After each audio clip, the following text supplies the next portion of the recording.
ازيكم؟ صلي على النبي كده ونسمي الله عشان نبدأ حلقتنا ونتكلم على صفقة جديدة في الطريق. إذا كانت هتكمل أو مش هتكمل لسه هنشوف في الأيام الجاية، عشان لسه لحد وقتنا هذا لم يتم الحسم. مين بقى الصفقة؟ أشرف بن شرقي على رادار 4 فرق. هما أولهم الأهلي المصري، الاتفاق السعودي، الوحدة الإماراتي، الوحدة السعودي. وأشرف بن شرقي لحد اللحظة دي ما حسمش قراره، هل هيرجع لمصر ولا لا. الجزيرة الإماراتي كان حاطط شرط. إيه هو الشرط بقى؟ إن أشرف بن شرقي ما يطلبش باقي العقد بتاعه، وإن أشرف بن شرقي ما يطلبش قيمة الشرط الجزائي، علشان هما اللي فاسخين العقد من طرف واحد. تمام. فيجي هنا بقى دور الزمالك إن هو يخش في الصفقة، وهو اللي يتحمل مرتب بن شرقي، وبن شرقي يجي ويلعب زي ما كنا سامعين الفترة اللي فاتت الكلام على ان الزمالك هيتعاقد مع بن شرقي قادما من الجزيرة الاماراتي. لحد هنا كله زي الفل.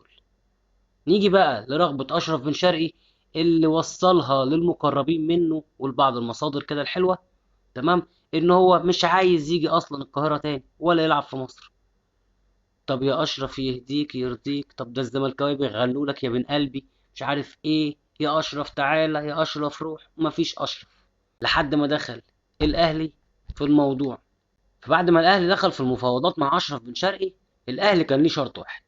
قال له يا اشرف لما تيجي انت ووكيلك مصر هنقعد ونتكلم، وساعتها هعرف رغبتك بقى رايحه وجايه ازاي. انما انا مش كل شويه هفضل رايح لا اشرف جاي لا ده انا هرجع ده اشرف مش جاي.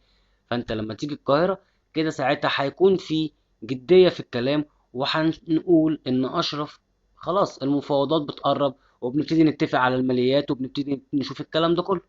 بس لحد ما يحصل جديد كل دوت هبلغكم بيه وهعرفكم كل حاجه عنه ان شاء الله الايام الجايه. لسه الصفقه ما تمتش طبعا، لسه اقاويل ولسه حاجات كتير، فهنشوف مع بعض وهنتابع وهجيب لكم كل الجديد. تمام. تاني موضوع معانا بقى حلو قوي وجميل قوي. قال لك ايه؟ محمد الشناوي جاي له عرض من النصر السعودي لمزاملة كريستيانو رونالدو. تمام. تمام. محمد الشناوي هيروح يلعب في النصر مع كريستيانو. الله. طب يا عم الواد هيدخل العالمية ما تسيبوه. إدارة الأهلي قالت لك لا. الشناوي جاله عرض من سنة ومن 6 شهور والأهلي قال لا. ليه لا؟ المبلغ ضخم جدا طبعا. أكيد مش ضخم، لا مبلغ مغري. بس برضو اللي الشناوي بياخده في الأهلي مش قليل. ربنا يزيده وربنا يبارك له. طبعا ده حارس مرمانا وحارس مرمى المنتخب الأول، فربنا يوفقه في الصالح ليه.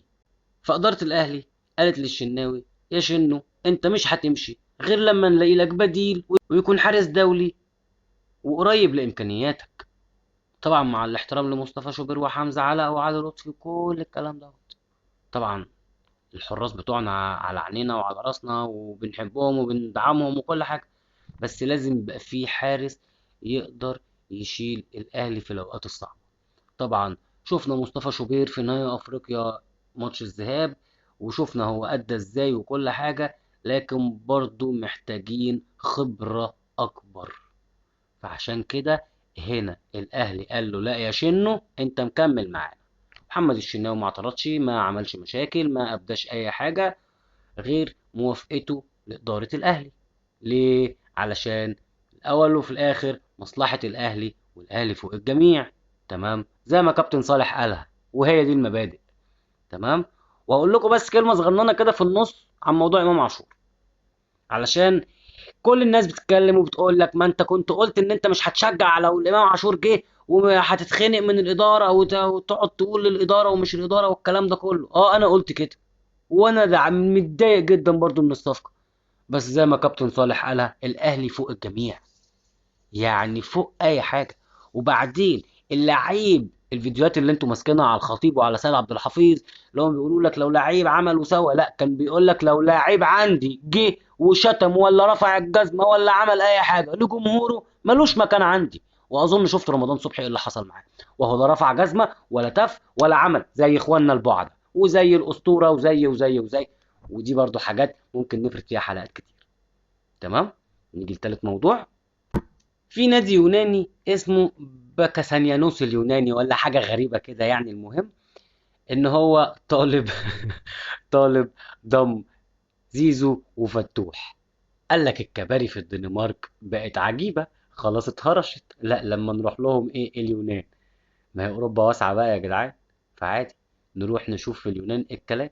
وبرضو كابتن عادل القيعي وكابتن امير توفيق عملوا التنكر المظبوط زي فيلم اوعى وشك كده، وراحوا بعتوا فاكس رسمي.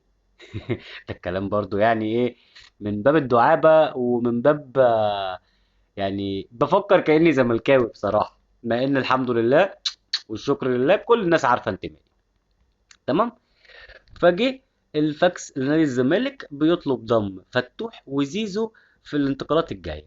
طبعا جمهور الزمالك قلقان جدا جدا جدا من الموضوع دوت، ويقول لك طب يا ترى هم رايحين الاهلي ولا رايحين باكاسانيوس اليوناني دوت يعني. احنا ايه، احنا فين على الخريطة منكم؟ انتوا عمالين تجروا ورا الفلوس واحنا اللي بنشيل الطين واحنا اللي دمنا بيتحرق. فليه؟ نعمل ايه علشان تحسوا بينا شوية؟ عامة انا كاهلاوي انا هتبسط مش هزعل. لسه قايلها لكم، الاهلي فوق الجميع. شكرا. نقطة من اول السطر. يجي بقى الموضوع جميل جدا وهو ايه؟ استاد الاهلي اللي هيتعمل في الشيخ زايد هيكون بسعة 55,000 متفرج.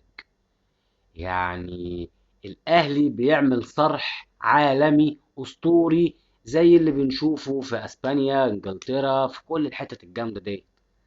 اه طبعا انا مش عارف يعني هو بالظبط ايه اللي هيحصل في الاستاد دوت، بس كفاية ان احنا بنعمل حاجة عالمية، كفاية ان بنعمل حاجة أسطورية، كفاية ان الأهلي يعني بيحب يبسط جمهوره ويدلعه وأعضاء. أنا أعرف نوادي تانية ما عندهمش غير فرع واحد، وفي نوادي عندها نص فرع. مش هنتكلم كتير، عادي. فخلاص دلوقتي هو ده الموضوع وهي دي القصة. الأهلي في خلال كام شهر هيبدأ تنفيذ استاد أسطوري بسعة 55,000 متفرج.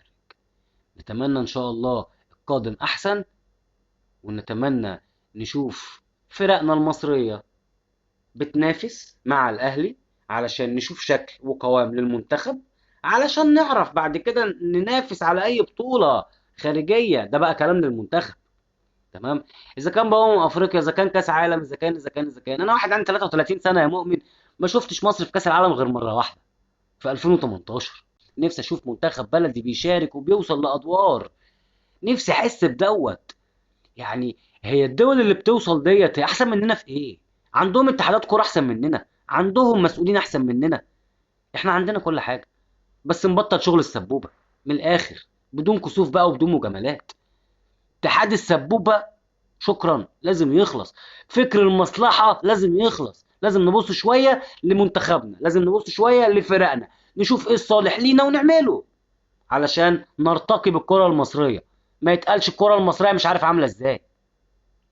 يلا بقى ما تنسوش تعملوا شير وفولو ولايك والكلام الجميل دوت، ووصلوا لنا الحلقة ديت كده ايه حبة لايكات حلوة كده يعني، علشان ايه اقول لكم ميرسي واقول لكم شكرا وبسطت وانا معاكم. واتمنى ان كلامي يكون خفيف على قلوبكم، واتمنى ان يعني سلام عليكم.